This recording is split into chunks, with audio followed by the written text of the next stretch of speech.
Welcome sa ating channel mga Oragon mga guys. Dito tayo ngayon sa may Sobel Ruas sa may Quirino. Ayan, sa may Osmeña pala, sorry, sa may Osmeña. Tayo na release. Time check, 1:46 na ng hapon. Ayan, dito tayo dadaan sa Mayapi Street, Makati City. Ayan, nasa Makati na tayo. Kanina nasa Sobel Ruas tayo sa may Osmeña, sakop ng Maynila yon. Ang bilis dito nakakatay sa Makati. Boundary po kasi yun ng Maynila at saka ng Makati. Ayan, galing tayo sa mayroon tayong pinuntahan na home visit ng mga natin, mga beneficiary sa livelihood. Ayan, pumunta tayo ng Malabon at saka Caloocan.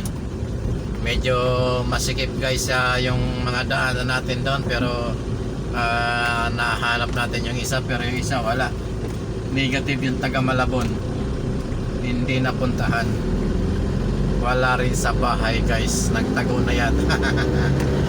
Ayan, yung mga beneficiary po natin yan ng livelihood, tulong pang kabuhayan, dagdag puhunan. Ayan, maliit lang naman po siya, kaya lang kung ating palalaguin ng tama, malaking tulong po yun para sa atin, kasi sila po yung mga distress o mga distress worker natin na nagkaroon ng kapansanan.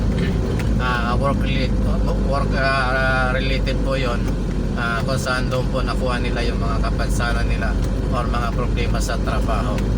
Ayan, maliit lang po, pero kung i-kumpara sa kung tayo mangungutang, ay malaking bagay na rin po yun ngayon. Kasi yung livelihood po maliit lang po ang halaga kaysa ikumpara natin sa mga bilihin sa panahon ngayon. Medyo mabigat yung mga bilihin ngayon, medyo mahal, kaya tsaga-tsaga lang. Ayan, kung hindi kayo familiar po dito sa dinadaanan natin, ito po ay sa may Camagong Street, Makati City. Ayan, diretso lang po ito hanggang doon sa may Ayala. Tapos kakaliwa kayo kung papunta kayo ng Jupiter. Tapos kanan kaliwa, kanan yun lang. Tapos kung kayo nang papunta ng Ayala Makati, medyo pagdating nyo po doon, kakanan po kayo. Ayan, medyo maluwag itong shortcut na to, kasi wala masyadong mga dumadaan dito, kundi mga private vehicle lang kung inyong napupuna. Ayan, maluwag talaga siya, at mabilis lang ang biyahe dito kung ikukumpara mo doon sa Buendia. At napakabagal po ng traffic doon, at napakaraming traffic light. Ayan, stoplight po. Nandito na po tayo sa may Antoinette Kitchen sa Ramada Inco. Ayan, tuloy-tuloy lang po tayo, at ang stoplight po rito ay 3 lang yata, magmula doon sa may Sobel Ruas.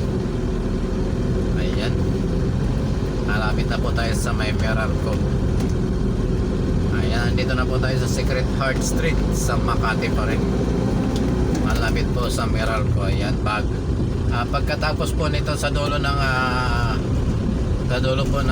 Camagong Street, sa lagpas po ng Bagtikan Street, after ng stoplight, kakaliwa po tayo doon, papunta po yan ng Jupiter Street. Tapos pag kumanan po kayo yan, meron ng pong kanan dito, kung mapupunan nyo, meron pong kanan dyan. Ayan, Bagtikan Street, corner ng Camagong, Makati. Malapit po ito sa may Meralco.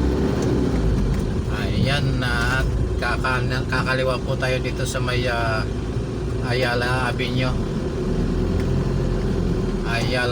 Extension. Yan po, nakikita nyo po yung mga kumakana mapunta ng Ayala Avenue yan. Tapos kakaliwa tayo, katapos po natin kumaliwa, kakana po tayo, Jupiter na po yun. Siguro mga 20 meters lang yan galing dito sa ating kinatatayuan. At tuloy lang po tayo. At mega love shoutout po sa ating mga kaibigang OFW. Yung mga kaibigan po nating OFW yan sa Kuwait, mag-iingat po tayo. lalong lalo na po yung mga nagtatrabaho sa bahay. Ingat po tayo, ingat po. At kung medyo hindi po maganda sa palagay nyo yung amo nyo yung mga ginagawa, wag na po kayong magtagal. Pinapayo ko po, tumawag. Kailangan po alam nyo yung yung telephone number ng ating embassy diyan sa Kuwait, nasa Jabriya po.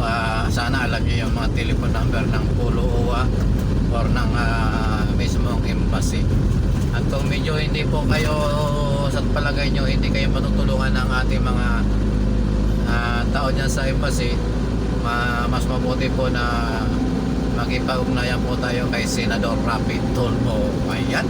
At good afternoon po sa ating lahat dito sa Pilipinas, at good morning po sa ating mga kaibigang OFW dyan sa Kuwait.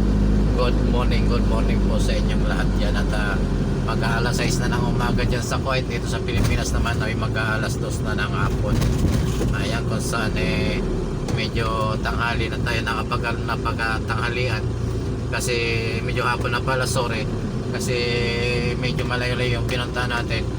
Galing po tayo ng galing po tayo ng Caloocan at saka Malabon.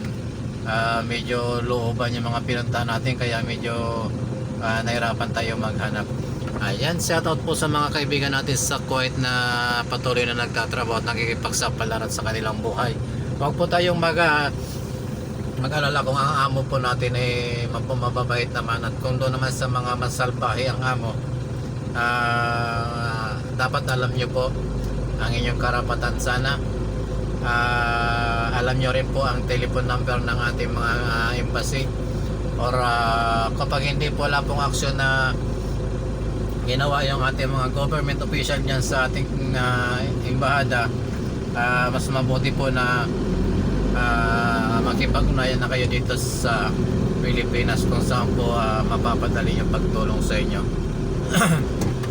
Yung mga number po ng inyong mga mahal sa buhay, kailangan po alam nyo rin, kasi sila po ang makakatulong sa inyo na mabilisan dito, lalo na yung mga delikadong kaso na po. Ayan, andin malapit na po tayo, at medyo matraffic lang dito ng kaunti sa Jupiter Street. Ayan, dito po tayo sa dati natin pinagtatrabahuan dati. Dito po siya. Ayan, nasa kanan yung pong pababa doon. Ayan, excuse me po, napaupo si host. Ayan, nandito po tayo ngayon sa may Jupiter, at medyo matraffic ng kaunti dahil mayroon yatang pansaunahan. Hindi ko alam kung ano yung may nagmamaniubra pa ng truck. Ayan, kala ko abant ito, nakaparada pala, kaya overtake po tayo. Sana pagbigyan tayo ni ayan, salamat do sa driver ng Ford at pinagbigyan tayo. Thank you. Ayan, dito na tayo sa Makati Jupiter, sa may pag-ibig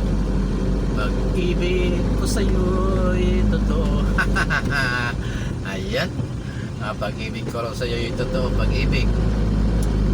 Ayan, nandito na po tayo.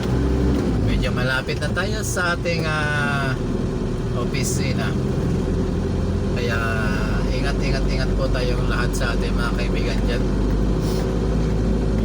Ayan, nandito na po tayo sa may opisina. Medyo pag ganito nakikita nyo na sa Jupiter na matraffic, ayan na yun po yung malapit na po yan sa opisina namin. Ayan, mega love shoutout po, at ulitin ko po sa mga kaibigan po natin dyan sa Kuwait, yung mga nagtatrabaho po sa bahay, para may iwasan po ang hindi magandang pangyayari katulad po sa ating kababayan, mga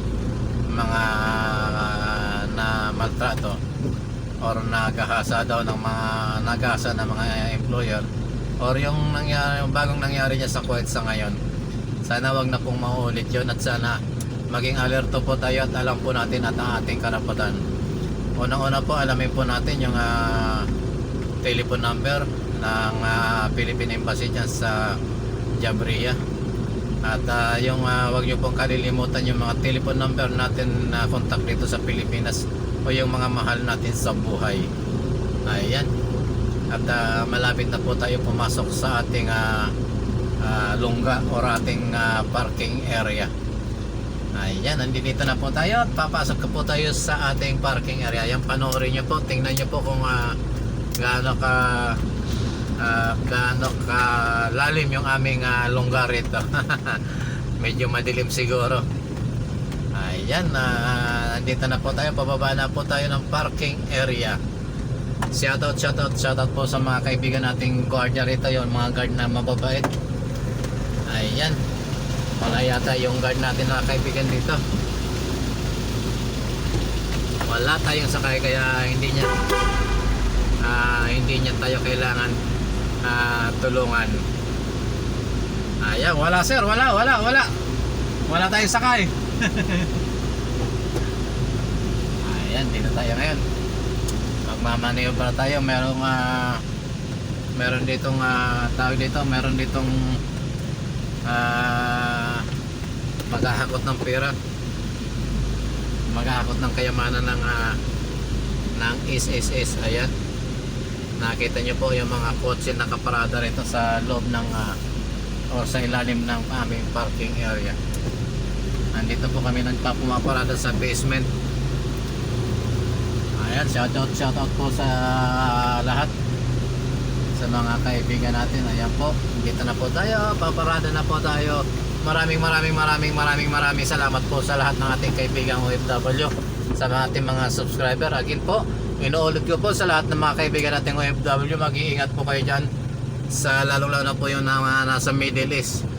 Yung mga kaibigan po natin sa Kuwait, ingat po. At hindi lang po yan ang mga pangyayaring nangyari dyan, marami pang iba na hindi nababalita sa ating social media. Kaya ingat po tayo. Bye bye po. Salamat po sa lahat ng sumusuporta sa aking channel. Maraming salamat po. Bye bye. God bless you at mag-iingat po tayo lahat ng mga OFW. Bye bye.